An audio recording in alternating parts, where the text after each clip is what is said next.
'Yar Auta ta yi martani akan rigimarta da FalaluA Ɗorayi.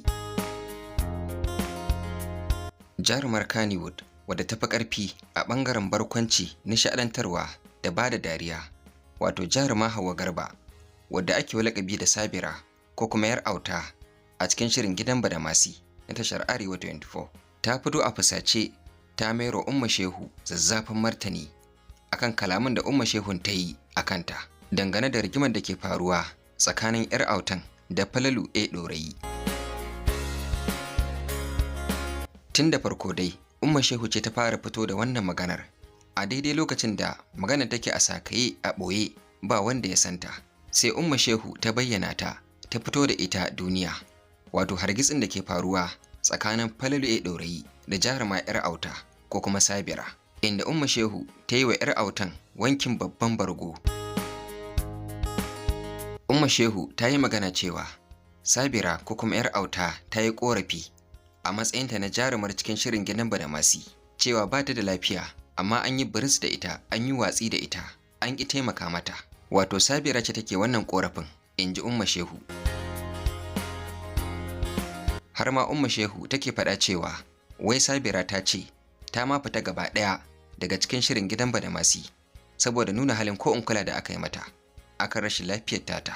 To akan wannan batu ne Umma Shehu ta fito a fusace ta mayar wa Sabira ko kuma 'Yar Auta zazzafan martani, inda ta gaya wa Sabiran cewa ko kuma ta nuna mata cewa ita fa ba kowan kowa ba ce a cikin jaruman shirin Gidan Badamasi. Domin kuwa, in ji Umma Shehu, Sabiran ce take cusa kanta a cikin jaruman shirin domin wai kar a manta da ita ko kuma kar a daina sata a cikin shirin. Duk lokacin da za a fita ɗaukar shirin Gidan Badamasi, Sabira ko ba a kira ta ba, cikin gaggawa za ta fito da je gurin ɗaukar shirin, wato location, domin wai kar a share ta a manta da ita, a ci gaba da yin shirin babu ita. Wato dai Sabirar cusa kanta kawai take yi ba kwarjini, a nufin Umma Shehu. Umma Shehu a wankin babban bargon da ta yi wa Sabira ta ƙara da cewa magana cewa wai Sabirin ba ta da lafiya an yi watsi da ita, wannan zance ne kawai, magana ce mara tushe bare makama, domin duk wanda ba shi da lafiya a cikin jaruman shirin Gidan Badamasi to tabbas ana ba shi kulawa yadda ya kamata. Don haka duk waɗannan ƙorafe-ƙorafe na Sabira ba ababen kamawa ba ne, ba kuma ababen yarda ba ne, in ji Umma Shehu, wanda a labaranmu na baya duk mun kawo muku kalaman da Umma Shehun ta faɗa. Har ma lokacin da muka ɗora labarin akan wannan tasha ta sabuwar mujalla, mutane da yawa sun ga laifin Umma Shehu, inda mutane ke ƙorafin cewa bai kamata a ce Umma Shehu ta fito da wannan maganar fili ba, kamata ya yi a ce a cikin gida aka zauna aka warware ta. Kuma Sabiran ta ɗora duk waɗancan ƙorafe-ƙorafen nata ne akan FalaluA Ɗorayi, kasancewar shine jagora a cikin jaruman shirin Gidan Badamasin. To yanzu dai Sabira ta ji duk waɗannan saƙonni na Umma Shehu daga farko har ƙarshe, inda kalaman Umma Shehun suka fusata ta, suka tunzura ta, suka kuma harzuƙa ta. Ga kuma saƙon da Sabira ta fito ta aika wa Umma Shehu akan wannan batu. Umma Shehu, na ji duk abin da yake faruwa, na ji duk maganar da kika yi. To, Umma Shehu da kika ce ki magana a kaina, tabbas na ji ta zo. Amma abin da nake so, don Allah mu rinka yi don Allah. Magana ɗaya in ka furta sai ka koma gaban Allah, an rubuta ma ita ka faɗe ta. Ka faɗi gaskiya, ka faɗi abin da yake faruwa na Allah don Allah fa. Ba ƙarya a cikin wannan sabgar. Duk sabgar da za ka yi ka samu nafurci da ƙarya, wallahi kana tare da wahala. Kana ganin yanzu kai kake kai ne kai, wata rana fa kai ba kai ba ne. Gashi ana yi ɗin kuma ba kai, kowace tsiya baka kai ba. Na rantse da Allah.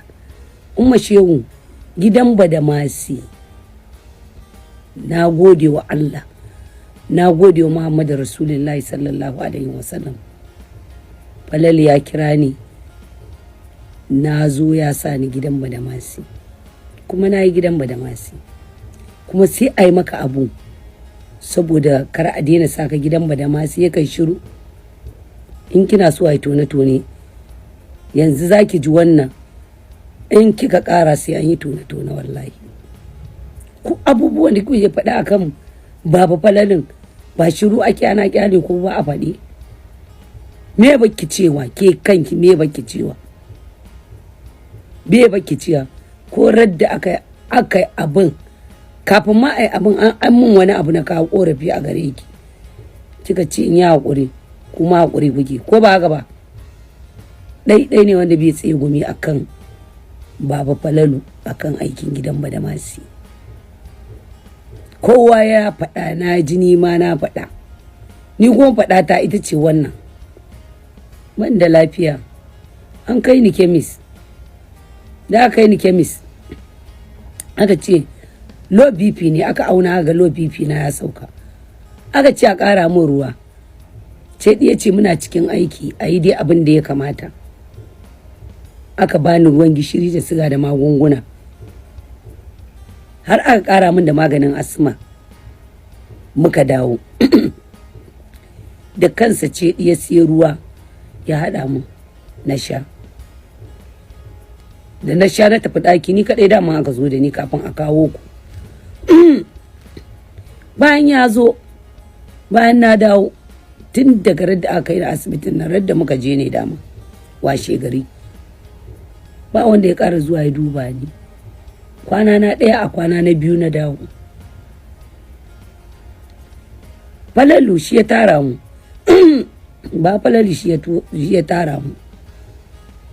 Idan ya dawo daga aiki mara lafiya aka bata ya shiga ya ce ya jikinka, me kake ji, me ya dace a yi ma. Shi kenan saboda yana mai gidanmu kuma yana mana fim, sai mu ki faɗan gaskiya don girman Allah. To ki kiyaye ni, kin san bakin da bai magana duk rada ya kubce akwai matsala. Ina haƙuri, ina da haƙuri, ina da kawaici, ina da kau da kai da abu, ina kuma da haƙuri. Amma in aka ƙure ni za mu yi ta ne, ban jin bari wallahi. Ban zagi Falalu ba, ban zagi babu Falalu ba, ki sani. Ku Allah ma ku kuka bani ma shawara lokacin da na fito na zo, ido fuska na ta kumbura, kowa ya gani ya sa a cikin moyacin hali nake. Na zo aka ce a bar ruwan shayi na sha ruwan shayi, ce ya zo ya ga yadda fuska na yake, ina zaune kusa da ke. Dawo wannan da zai sai ce Hauwa don Allah Falalu ya ce ki zo ki tafi gida, in kin ji sauki kya dawo. Ko ba haka akai ba, ke kika fara magana. Yau jarumi idan bai da lafiya ba a kula da ka, bai dai ka kula da kanka, ke kika faɗa. Za mu tashi gaban Allah, ni ina yin abuna don a koma ga Allah. Kar ki yafe mu, in sharri ne miki kar ki yafe mu. Ke kika fara faɗan wannan kalmar. Ni kuma na ce na tafi zan da ba. Falalu ya kira na shiga gidan Badamasi, kuma nake yin gidan Badamasi. Amma muna yin shi saboda kowa na son gidan Badamasi. In kina so a yi tone-tone ba yanzu za a yi ba, sai na yi wannan magana ta kai miki, an dawo na biyu sai a tona abubuwan duk da kuke yi. Ba na shakka wata wallahi, ba na tsoron wata, saboda na san zan koma ga Allah. Ki daina ƙarya ba kyau. Kin ce ya aiko min da 100 ko 150, ki tambaye yaushe ne ya aiko min da 100 ko 150. Ya bani kuɗi a harkar siyasa, in an je siyasa an dawo za a baki kuɗinki. In ban da shi wanne ne?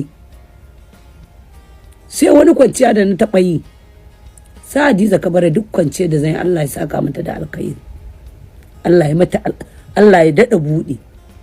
Tana zuwa duba ni da su Gamdare da su kai suna ma da yawa, duk wannan artist din. Ke akwai dalilin da ya sa kai wannan magana, saboda ba wani ɗan Kano da yake kiran kifin, saboda kin ba a Kaduna ne, in ba Falalun ba wanda zai kira ki fim ɗinki. Jaruman Kano sun fi ƙarfinki, ba ki iya irin nasu ba. so baki ce ƙarya ce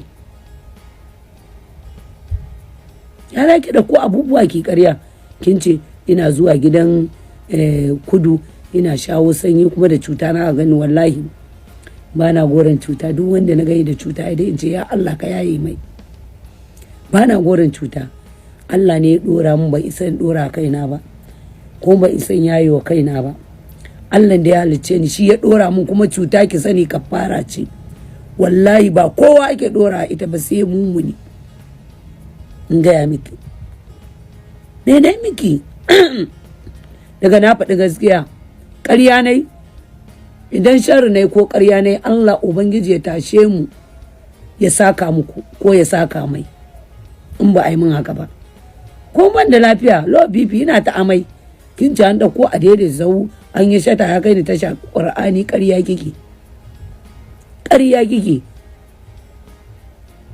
ta nake azima su suka haɗa min kaya da ɗan sa'idu suka kai min bakin titi na lallaba ni da ce muka tafi ya ɗora ni akan mashin ya ce da mai mashin ya kai ni tasha muka je tashan yana sauke ni mai mashin masu tasha suka ƙi an sata saboda sun ganna a langabe na ce to na nuna musu hoton Ƴar Auta na fim ɗina na makeup sannan suka yi da suka ɗora ni a motan sannan suka kani garin nan ana ta jiran mu akwai wanda a ranar baya aiki ko ba ta aiki zan iya mutuwa a mota wa ya san gidanmu wa ya san garinmu ku za ku iya taimaka mu a kai gawa ta gida ba wanda ya rako ni ya ma ni ba dan ji haushin haka ba da ina da lafiya na je da ban da lafiya a taimaka a kawo ni kuma tsayan gaya miki ni gidan gala yana rufa min asiri wallahi duk wanda ka gani duk sana'a da kake ba na rena ta Allah ne kai ka Allah ne ya kai ka to ai gwara ni zan fita ma in je gidan galan a bani ke ko kallo biki shi su ba wallahi to ki kiyaye kanki kan mu dawo na biyu in kika ƙara magana za ta hargice kiwa kanki shiru in kin iya mu zuba sannan dukanmu aka miki in so muke a gyara ai sai ki kira ni ko kuma ki mun voice wance na ga kaza sai ce haka ne ƙarya ne to akwai abubuwa ma wallahi kika ƙara duk sai na tona abubuwan da ake ni na gaya miki haƙuri fa muke